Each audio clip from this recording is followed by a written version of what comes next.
Hello student, this is Kaushal Kishore Sharma and welcome to English point. तो आज की क्लास में हम आप लोगों के लिए लेकर के आए हैं एसएससी एमटीएस के ओल्ड पेपर्स और यहाँ पर हम आपको इंग्लिश का कंप्लीट सॉल्यूशन देंगे जो भी एसएससी एमटीएस में प्रीवियस ईयर एग्जाम में क्वेश्चंस पूछे गए हैं उनके। तो ये एमटीएस पेपर्स की पहली क्लास है, तो चलिए शुरू करते हैं क्लास को। और क्लास अच्छी लगे तो इसे लाइक शेयर जरूर करना, चैनल को सब्सक्राइब भी कर लेना। यस, तो सबसे पहले मैं आपको बता दूं कि डेली अपनी अनअकैडमी पर भी क्लासेस हो रही हैं और इन क्लासेस को आप यदि ज्वाइन करना चाहते हैं तो नीचे मैंने डिस्क्रिप्शन बॉक्स में लिंक दी हुई है मेरी अपनी क्लासेस की। आप उनको ज्वाइन करके हमारी क्लासेस को फ्री ऑफ कॉस्ट दे सकते हैं। जो भी स्टूडेंट पहली बार आएंगे हमारे अनअकैडमी पर तो उन्हें कोड की ज़रूरत पड़ेगी, EP10 कोड, और इस कोड से आप अनअकैडमी की फ्री स्पेशल लाइव क्लासेस को अनलॉक कर सकते हैं। यदि आप चाहें तो इस कोड के माध्यम से अनअकैडमी के प्लस कोर्सेज को भी ज्वाइन कर सकते हैं जिस पर आपको मिलेगा 10% का इंस्टेंट डिस्काउंट। चलिए, तो क्लास में सबसे पहले लेते हैं question number 1 and question number 1 है कि choose the word that can substitute the given sentence. यानी कि ये जो सेंटेंस दिया गया है यहाँ पर इसका सब्स्टिट्यूट क्या होगा। सब्स्टिट्यूट मतलब होता है बदलना, प्रतिस्थापन करना, यानी कि कहने का मतलब सीधा सीधा आपको यहाँ पर वन वर्ड बताना है।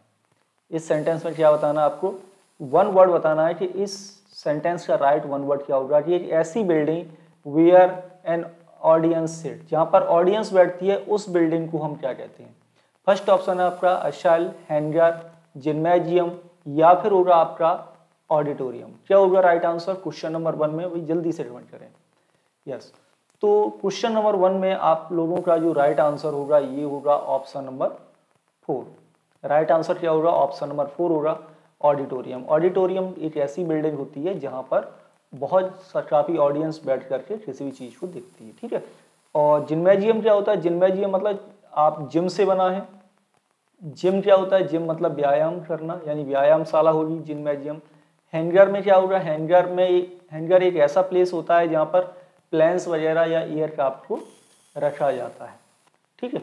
ओके, नेक्स्ट है क्वेश्चन नंबर आपका 2 एंड क्वेश्चन नंबर 2 में आपको बताना है राइट आंसर यहाँ पर आपका क्या यूज होगा कि select the most appropriate option to fill in the blanks. यहाँ पर आपको फिल करना है। फर्स्ट ऑप्शन है आपका हेड हैंड, सेकंड है आपका हंड, थर्ड है हैंड एंड फोर्थ है हैंड। तो क्वेश्चन पढ़ लेते पहले कि ही dash his portrait in the man hall, यानी उसने अपना पोर्ट्रेट मतलब पिक्चर, तस्वीर कहाँ पर लगाया, मैन हॉल में लगाया, ठीक है। यही तो है, मैन हॉल में टांगा। तो अभी यहाँ पर क्या राइट आंसर होगा, तो देखो जो हैंड है इसके दो वर्ब की सेकंड फॉर्म एंड वर्ब की थर्ड फॉर्म दो बनते हैं। एक होता है ये रेगुलर वर्ब है सबसे पहले, और जब ये रेगुलर वर्ब होगी तो इसमें हम ईडी का यूज करेंगे, ठीक है। तो ये आपके सेकेंड एंड थर्ड फॉर्म यानी पास्ट सिंपल फॉर्म और पास्ट पार्टिसिपल फॉर्म हो जाएंगे। तो इसका मतलब होगा फिर फांसी देने से, ठीक है। और जब हम हैंड का इर्रेगुलर वर्ब के रूप में यूज करेंगे क्या होगा आपका हंड एंड हंड। तो ये आपका होगा किसी चीज को टांगने से, लटकाने से। तो यहां पर हम क्या कर रहे हैं, पोर्ट्रेट। पोर्ट्रेट मतलब पिक्चर, याद रखो पोर्ट्रेट मीन्स होता है आपका पिक्चर। तो यहां पर आपका ये ऑप्शन राइट होगा, यानी कि इस सेंटेंस को पास्ट इंडेफिनिट टेंस में बनाएंगे, जो कि राइट आंसर होगा आपका ऑप्शन नंबर 2। क्या हो जाएगा आपका राइट आंसर यहाँ पर, ऑप्शन नंबर 2 हंड, ठीक है। ये है राइट आंसर। और कोई भी डाउट हो तो कमेंट के माध्यम से आप लोग जरूर पूछ लेना। चलिए, नेक्स्ट है आपका क्वेश्चन नंबर 3 एंड इसमें आपको बताना है कि राइट स्पेलिंग क्या है। Choose the correctly spelled word. Correct spelling क्या है, और यहाँ पर बताना इंथुसियाज्म की राइट स्पेलिंग क्या है। बताइए राइट स्पेलिंग क्या है क्वेश्चन नंबर 3 में, इंथुसियाज्म की। तो यहाँ पर क्वेश्चन नंबर 3 में जो राइट स्पेलिंग है ये है आपका ऑप्शन नंबर 3, ENTHUSIASM। इंथुसियाज्म मतलब उत्साह, ठीक है। नेक्स्ट आगे बढ़ते हैं, क्वेश्चन है आपका 4 और यहाँ पर आपको फिर से मिला है एक वन वर्ड। सब्स्टिट्यूट का मतलब होता है वन वर्ड, याद रखो। एग्जाम में वन वर्ड नहीं लिखा है, यदि सब्स्टिट्यूट लिखा है तो बात एक ही है। यहाँ पर भी आपको वन वर्ड बताना है कि a book of names and address, एक ऐसी किताब जिसमें क्या लिखे हुए हैं, जिसमें नाम लिखे हुए हैं और क्या लिखा हुआ एड्रेस, यानी उसमें पते भी लिखे हुए हैं बहुत से, तो उसे क्या कहते हैं? डायरी होता है या डायरेक्टरी होता है या फिर वो डिक्शनरी होगा या फिर होगा वो जनरल? क्या होगा राइट आंसर बताइए। तो जो आप लोगों ने देखा होगा पहले एक टेलीफोन चलते थे, है ना, घर पे जो टेलीफोन लगे होते थे, तो उसके हमें जो नंबर चाहिए होते थे ना, तो उसकी डायरेक्टरी आती थी पूरी कंप्लीट, जिसमें आपको पूरे उस एक्सचेंज के नंबर मिल जाते थे। तो क्वेश्चन नंबर 4 में भी जो राइट आंसर है आपका ये है ऑप्शन नंबर 2 डायरेक्टरी। ठीक है, ये आपका वन वर्ड होगा क्वेश्चन नंबर 4 में। नेक्स्ट है क्वेश्चन आपका 5, एंड क्वेश्चन नंबर 5 में क्या है? Select the most appropriate synonym. Synonym बताना है कि राइट सिनोनिम क्या होगा। यहाँ पर जो वर्ड दिया गया उसका वर्ड कौन सा दिया गया? मिसफॉर्चून। मिसफॉर्चून मतलब दुर्भाग्य, विपत्ति एटसेट्रा। ठीक है, तो फर्स्ट ऑप्शन है आपका बेनिफिट, कैलेमिटी, सपोर्ट या फिर होगा मिरेकल। क्या होगा राइट आंसर क्वेश्चन नंबर 5 में? सभी लोग कमेंट तो भाई सभी लोग किया करें, और मैं आपको बता दूं सारे क्वेश्चन मोस्ट इंपोर्टेंट हैं और प्रीवियस ईयर एग्जाम्स में आए हुए हैं, और ये जो मैं क्वेश्चन करा रहा हूँ ये एसएससी एमटीएस 2019 के ओल्ड क्वेश्चन हैं। ठीक है, तो मिसफॉर्चून का जो राइट आंसर है सिनोनिम होगा ये होगा कैलेमिटी। ठीक, तो कैलेमिटी मतलब विपत्ति, both are same, right answer आपका कैलेमिटी हो जाएगा। बेनिफिट तो फायदा होगा, सपोर्ट किसी का साथ देना, सहयोग करना, मिरेकल चमत्कार। ओके, नेक्स्ट है क्वेश्चन आपका 6, एंड क्वेश्चन नंबर 6 में है कि select the most appropriate synonym of the given word. और ये बात ध्यान रखना जिसमें एक जो पार्ली में जो पेपर हुआ उसके टोटल सेंटेंस हैं, ये ध्यान रहे। ठीक है, तो टोटल सेंटेंस इसमें आपको मिलेंगे 25, जिसमें आपको सारी चीजें मिलेंगी जो भी एसएससी एमटीएस के एक पेपर में आया है वो। ठीक है, अब क्वेश्चन नंबर 6 में आपको सिनोनिम बताना है। राइट सिनोनिम क्या होगा यहाँ पर? फर्स्ट ऑप्शन है कैपेबल, कैपेबल का सिनोनिम बताना। फर्स्ट ऑप्शन है आपका कॉम्पिटेंट, सेकेंड है आपका कंसीटेड, या थर्ड ऑप्शन है आपका कंप्लेसेंट या फिर कंसिस्टेंट। चलिए करिए जल्दी से कमेंट क्वेश्चन नंबर 1 में। कैपेबल मतलब होता है योग्य, कैपेबल मतलब योग्य या समर्थ एटसेट्रा, तो इसका राइट आंसर होगा ये होगा कॉम्पिटेंट। ठीक है ना, बोथ आर सिमिलर। अब सेकंड ऑप्शन है कंसीटेड। कंसीटेड मतलब होता है हाइट ऑफ कंसीड, आप कह सकते हैं ईगोटिस्ट। ये होते कौन होते हैं? ईगोटिस्ट, है ना, अहम, घमंडी आप जैसे बोलते हैं। थर्ड ऑप्शन है आपका कंप्लेसेंट। तो कंप्लेसेंट मतलब होगा self satisfaction, self satisfied, complacent. ठीक है, तो यहाँ पर क्वेश्चन नंबर 6 में राइट आंसर आपका क्या रहेगा? ये रहेगा आपका ऑप्शन नंबर 1। एंड कंसिस्टेंस क्या होता है? कंसिस्टेंसी होती है अनुकूल या तर्कयुक्त एटसेट्रा, जो भी आप हिंदी में सेंस निकालना चाहें वो।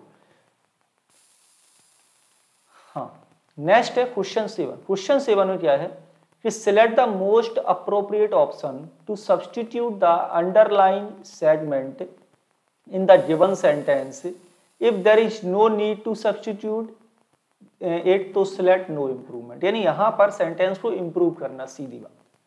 कौन से पार्ट में मिस्टेक है ये बताना है। जैसे Mohan is pleased at the news yesterday. ठीक है, अब ये सेंटेंस सही है तो आपका ऑप्शन नंबर फर्स्ट होगा। यदि इज प्लीज्ड के स्थान पर हम वज प्लीज्ड लिखें या फिर हैड बीन प्लीज्ड का यूज कर सकते हैं, या फिर करेंगे हम हैज बीन प्लीज्ड। बताइए इज प्लीज्ड के स्थान पर हम क्या यूज करेंगे? जल्दी से कमेंट करें क्वेश्चन नंबर 7 में राइट आंसर। तो यहां पर है आपका कि सेंटेंस क्या है? यस्टरडे। यस्टरडे लिखा है तो ये कौन सा टेंस बनेगा? पास्ट बनेगा और पास्ट इंडेफिनिट। ठीक है, अब नो इम्प्रूवमेंट तो नहीं है, प्रेजेंट परफेक्ट भी नहीं होगा, राइट आंसर होगा आपका वाज प्लीज्ड। इसके स्थान पर क्या यूज करना है? वाज का प्रयोग करना है, सेंटेंस राइट हो जाएगा। आगे बढ़ते हैं क्वेश्चन नंबर 8 है, एंड क्वेश्चन नंबर 8 में आपको बताना राइट एंटोनिम कि select the most appropriate antonym of the given word. नीचे जो वर्ड दिया है कॉमेट, इसका आपको बताना राइट एंटोनियम क्या होगा। फर्स्ट ऑप्शन है टैकल, सेकंड ऑप्शन है हैप्पी, थर्ड ऑप्शन है ट्रेजिक एंड फोर्थ ऑप्शन है आपका जुबिलेंट। बताइए राइट आंसर के लिए जल्दी कमेंट करें। अब कॉमिक, कॉमिक क्या होती है? कॉमिक में हास्य वाली चीजें होगी, है ना, हंसी होगी एटसेट्रा जो भी है। और टिकल, टिकल का मतलब होता है गुदगुदाहट, हिंदी में कहें तो गुदगुदाहट। हैप्पी मतलब प्रसन्न हो जाएगा, एडजेक्टिव। ट्रेजिक, तो इसका राइट अपोजिट वर्ड पूछा जाए, एंटोनियम है ना, यानी कि इसका राइट अपोजिट वर्ड हमें बताना है। तो राइट अपोजिट वर्ड होगा आपका ऑप्शन नंबर 3 ट्रेजिक। कॉमिक का राइट अपोजिट वर्ड क्या होगा? ट्रेजिक होगा। ठीक है, तो यहां पर आपका ऑप्शन नंबर 3 राइट होगा क्वेश्चन नंबर 8 में।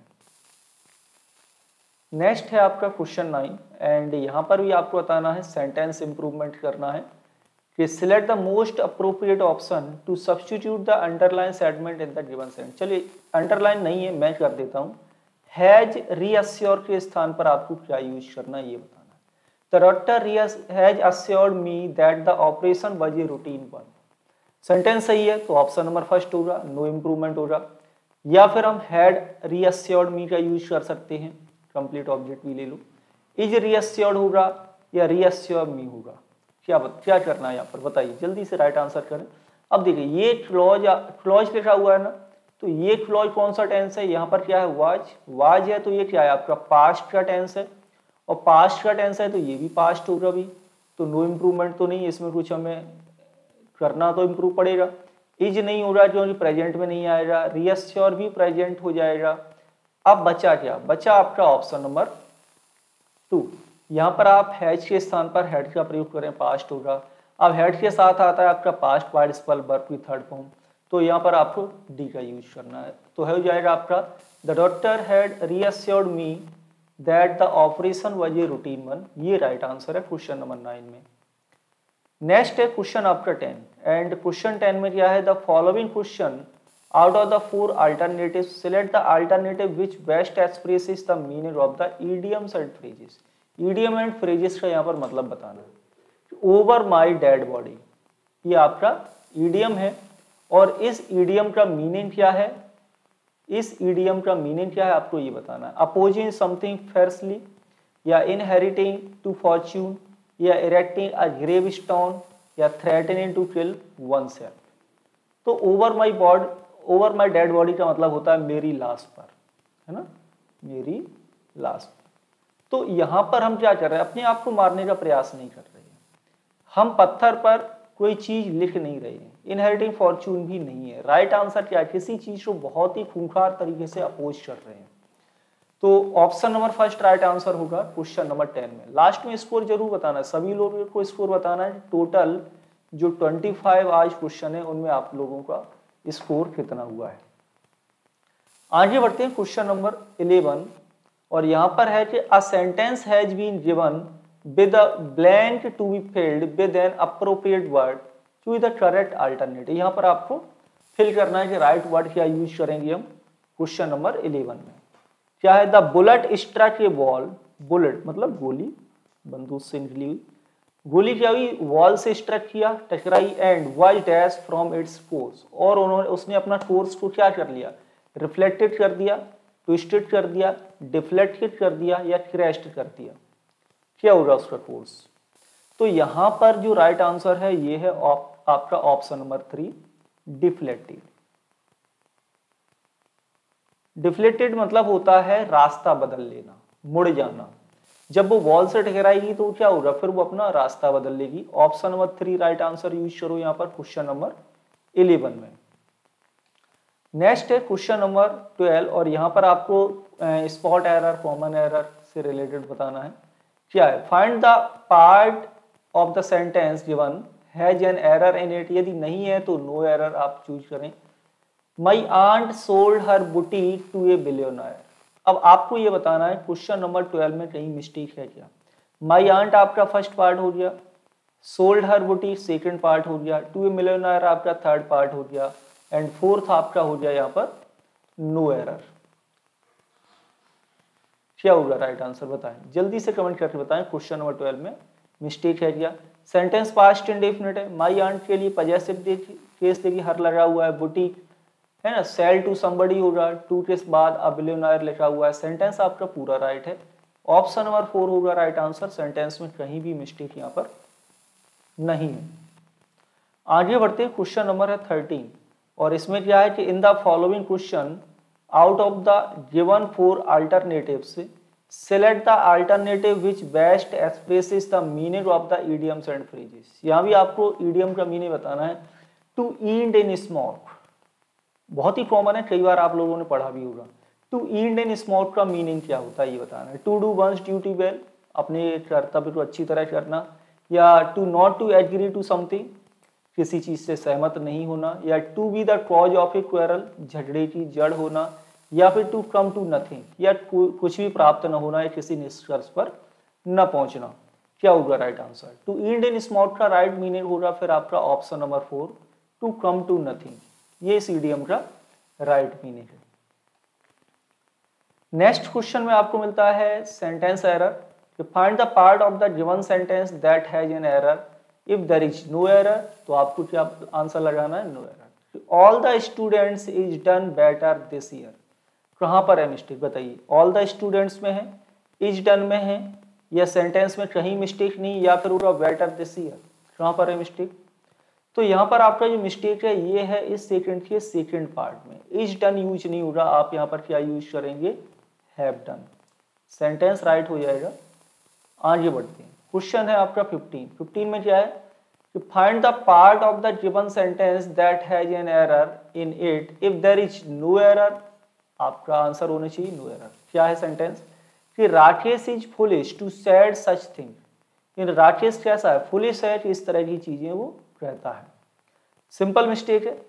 क्या टू सेड में मिस्टेक होगी, या सेंटेंस में कहीं मिस्टेक नहीं है तो ऑप्शन नंबर 2, या सच थिंग्स में मिस्टेक है, या फिर राकेश इज फुलिश में। तो इस सेंटेंस के ये आपका फर्स्ट पार्ट हो गया, ये सेकंड पार्ट, ये थर्ड। सेकंड पार्ट में मिस्टेक है यानी टू साइड में। क्या मिस्टेक है कि टू के बाद आपको इन्फिनेटिव का प्रयोग करना होता है। किसका यूज करना होता है? इन्फिनेटिव। पास्ट पार्टिसिपल का यूज नहीं होता है, यानी वर्ब की फर्स्ट फॉर्म। आप यहाँ पर टू के स्थान पर क्या यूज करेंगे? टू के स्थान पर आप यहाँ लिखेंगे टू से। सेंटेंस करेक्ट हो जाएगा कि राकेश इज फुलिश टू से सच थिंग्स। ये राइट आंसर है क्वेश्चन नंबर 15। नेक्स्ट क्वेश्चन है 16 और यहाँ पर आपको बताना है कि राइट स्पेलिंग क्या है फाइनेंशियली। फाइनेंशियली की राइट स्पेलिंग क्या होगी क्वेश्चन नंबर 16 में? करिए जल्दी से कमेंट करें क्वेश्चन नंबर 16 के लिए। लास्ट का स्कोर जरूर बताना है, सभी को इस बात को याद रखना है, ठीक है। और जो भी स्टूडेंट पहली बार आए हो चैनल को सब्सक्राइब कर लें। यदि अब क्लास अच्छी लग रही हो तो अब लाइक कर सकते हैं आप लोग, ठीक है, और दोस्तों के साथ शेयर भी कर सकते हैं। हाँ, तो क्वेश्चन नंबर 16 में फाइनेंशियली की जो राइट स्पेलिंग है ये है ऑप्शन नंबर 2 FINANCIALLY। ये करेक्ट स्पेलिंग है और जो स्पेलिंग्स यहाँ पर लिखी हुई है ये आपकी रॉन्ग है। नेक्स्ट है 17 एंड 17 में क्या है? Select the most appropriate antonym of the given word. यहाँ पर एंटोनियम बताना है। इनएक्सपेंसिव अपोजिट है एक्सपेंसिव का। एक्सपेंसिव मीन्स क्या होता है? महंगा, ठीक है। इनएक्सपेंसिव क्या मतलब हो जाएगा? सस्ता, चीप। अब इसका अपोजिट क्या होगा? डियर, रीजनेबल, पॉपुलर, या फिर होगा आपका लिबरल। क्या है राइट आंसर बताएं, जल्दी से कमेंट करें। तो देखो लिबरल तो नहीं होगा, लिबरल मतलब होता है ब्रॉड माइंडेड पीपल लिबरल हो। पॉपुलर फेमस नहीं होगा, रीजनेबल नहीं।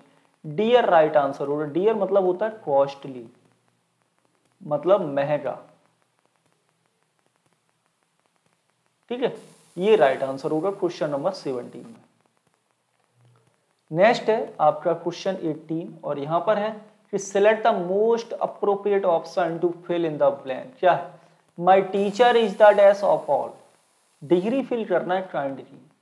ये पॉजिटिव में बनाना है यहाँ पर, या कंपैरेटिव, या फिर होगा सुपरलेटिव। काइंडेस्ट, काइंड, काइंडर, या काइंडली। तो देखिए यहाँ पर आपको मिलता है आर्टिकल द। अब द आर्टिकल के बाद कौन सी डिग्री यूज होती है आपकी? तो ये यूज होगी आपकी सुपरलेटिव।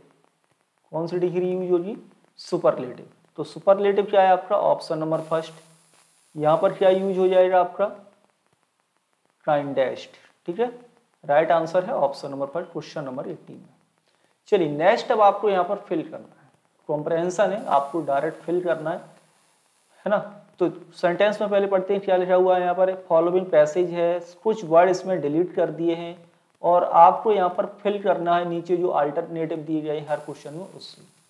तो पहले हम पैसेज को पढ़ते हैं। Sanitation refers to public health condition. भाई आज के समय में तो बहुत ज़रूरत है सैनिटाइजेशन की। तो सैनिटाइजेशन की वजह से अब क्या है, sanitization refers to public health condition. यहाँ पर आपको फिल करना है, ऑप्शन दिए गए to clean drinking water and adequate treatment and disposal dash human waste and sewage, human contact with feces is part of sanitation system and to protect human health by providing a clean environment and environment will stop the transmission of disease। ठीक है, तो पैसे आज के according तो बहुत simple है, ठीक है ना, क्योंकि इन सभी पॉइंट्स को, इन सभी बातों को आप बहुत अच्छी तरह आज समझ रहे हैं, 1 साल से ज़्यादा हो गया। तो आपको बताना है कि फर्स्ट पार्ट में क्या यूज होगा, रिलेट, रिलेशन, रिलेटेड या फिर होगा रिलेट्स। तो सेंटेंस को यहाँ पर हमें यूज करना है, देखो एडजेक्टिव, ठीक है, और रिलेशन नाउन होगा, रिलेट्स नहीं होगा, रिलेट वर्ब है। कि sanitization refers to public health related, related takes preposition to preposition आता है, क्या यूज हो रहा है यहाँ पर आपका क्वेश्चन नंबर 19 में फर्स्ट कि sanitization refers to public health condition related to clean drinking water and adequate treatment and disposal. अब क्वेश्चन नंबर 19 हो गया, 20 लेते हैं। 20 में आपको यहाँ पर प्रपोजिशन फिल करना है, ठीक है। अब यहाँ पर क्या था आपका रिलेटेड, फर्स्ट हमने फिल किया। अब सेकंड पे बात करते हैं। Adequate treatment and disposal dash human waste and sewage, disposal of फो विद या फिर इन, क्या होगा राइट आंसर। तो डिस्पोजल के साथ क्या लगाना है यहाँ पर आपको ऑफ। तो ये क्या है, पजेशन बता रहा है, कनेक्टेड है वर्ड, पजेशन बता रहा है, पजेशन में आपको ऑफ प्रपोजिशन का यूज करना है। कौन सा राइट आंसर होगा आपका, ऑप्शन नंबर फर्स्ट। सेंटेंस 21 में आते हैं, तो पढ़ लीजिए जल्दी से सभी लोग। यहाँ पर हम लिखेंगे रिलेटेड, सेकंड में आपका आया था ऑफ, ठीक है। अब फिर पढ़ते हैं। Sanitization refers to public health condition related to clean drinking water and adequate treatment and disposal of human wastage and sewage. अब थर्ड में आपको क्या करना है, human contact with feces is part of sanitization. जो ह्यूमन कॉन्टैक्ट है किससे, feces। अब ये feces क्या होता है, feces मतलब होता है स्टूल, मल, है ना, feces मतलब स्टूल होता है आपका। तो ये अब इससे तुम्हें क्या करना, प्रिवेंटिंग करना है, हैम्परिंग करना है, प्रोहिबिटिंग करना है या फैसिलिटेटिंग करना है। तो इससे हमें करना है, आप क्या करेंगे बताइए, प्रिवेंट करेंगे। जो स्टूल है, जो मल है, उससे हमें क्या करना है यहाँ पर, preventing. Preventing human contact with feces is a part of sanitation. Sanitization system, okay next लेते क्वेश्चन 22, आपको 4 में फिल करना है, 4 नंबर में। तो सैनिटाइजेशन सिस्टम क्या है, इग्नोर, पेप्स, एम्स या डायरेक्ट्स। तो sanitization system to protect human health, तो ये क्या करता है, सैनिटाइजेशन सिस्टम का उद्देश्य है, एम्स के बाद प्रपोजिशन क्या आता है, एम टू डू समथिंग है। वैसे तो ये एट आता है, लेकिन एम के बाद, नाउन के बाद यदि आप वर्ब लगाएंगे तो टू इन्फिनेटिव आती है, तो ये यहाँ पर करेक्ट है कि sanitization system aims to protect human health. And sanitization system का जो उद्देश्य है वो क्या है, ह्यूमन हेल्थ को प्रोटेक्ट करना by providing a clean environment, ठीक है। और 5 में देखते हैं क्या मिलता है हमें, हाँ 5 नंबर के ब्लॉक में। तो क्लीन एनवायरनमेंट, अब यहाँ पर आपका क्लॉज हो गया, रिलेटिव प्रोनाउन फिल करना, दैट, हु, हुम या फिर दीज। अब यहाँ पर देखो किसी पर्सन की बात नहीं हो रही, तो हु एंड हुम तो नहीं आएगा, ठीक है। बात हो रही सैनिटाइजेशन की, दीज यूज होता है प्लूरल काउंटेबल के लिए। राइट आंसर क्या यूज करना है यहाँ पर, आप रिलेटिव प्रोनाउन यूज करें दैट, ठीक है। That will stop the transmission of disease. इस तरह से क्वेश्चन नंबर 23 में जो राइट आंसर होगा आपका, ये होगा आपका ऑप्शन नंबर फर्स्ट। चलिए नेक्स्ट आगे बढ़ते हैं, क्वेश्चन है 24 एंड 24 में क्या है, A sentence has been given with a blank to be filled with appropriate word और आपको यहाँ पर fill करना I am dash of winning the competition। Adjective का प्रयोग करना है I am dash। अब पहले तो ये देखो ऑफ प्रपोजिशन किस एडजेक्टिव के बाद है, रेसिस्टेंट, कॉन्फिडेंट, पर्टिनेंट या फिर होगा आपका रेलिएंट। तो यहाँ पर जो राइट आंसर होगा ये होगा आपका ऑप्शन नंबर 2, ठीक है, confident. I am confident of winning the competition. अब फर्स्ट ऑप्शन है आपका रेसिस्टेंस, ये क्या होता है, इसका मतलब होता है टॉलरेट कह सकते हैं, यूमीन हो जाएगा। पर्टिनेंट क्या होता है, पर्टिनेंट मतलब होता है कोई चीज ठीक है, कोई चीज उपर्युक्त है तो पर्टिनेंट। एंड रेलिएंट क्या मतलब होगा, रेलिएंट मतलब होगा डिपेंड, निर्भर। तो यहां पर इस तरह से क्वेश्चन नंबर 24 का ऑप्शन नंबर 2 आपका राइट है। नेक्स्ट एंड लास्ट सेंटेंस इस पेपर का, select the most appropriate option to substitute करना है और ये बताना है कि कहां पर मिस्टेक हो रही है। अंडरलाइन नहीं है, चलिए हम बता देते हैं। चलिए सॉरी यहाँ नहीं होना, यहाँ पर आपको करना है within age. Within के स्थान पर आपको बताना है कि यहाँ पर कौन सा प्रोपोजिशन यूज होगा। Who can prevent you from getting, या प्रिवेंट के साथ तो फ्रॉम का यूज होता है, प्रिवेंट फ्रॉम डूइंग समथिंग होता है, तो इस प्रपोजिशन के बाद हम वर्ब लिखेंगे तो वो आपकी जीरेंड फॉर्म में आती है, ठीक है।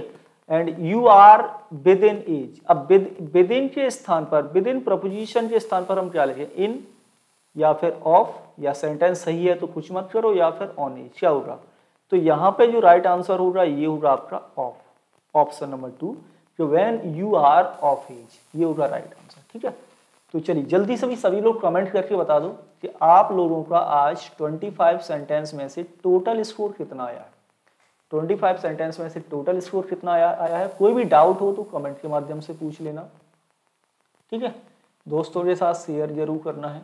अनअकैडमी पर डेली क्लासेस हैं, उनका लिंक आपको नीचे डिस्क्रिप्शन बॉक्स में जा करके एनरोल कर लो, फ्री ऑफ कॉस्ट क्लासेस हैं वहाँ पर। और वहाँ पर यदि आपको कोड की जरूरत पड़े क्लास को अनलॉक कोड करने के लिए तो आप EP10 कोड का यूज कर सकते हैं किसी की भी क्लास के लिए, ठीक है। चलिए मिलेंगे आपसे नेक्स्ट क्लास में। Thank you for watching.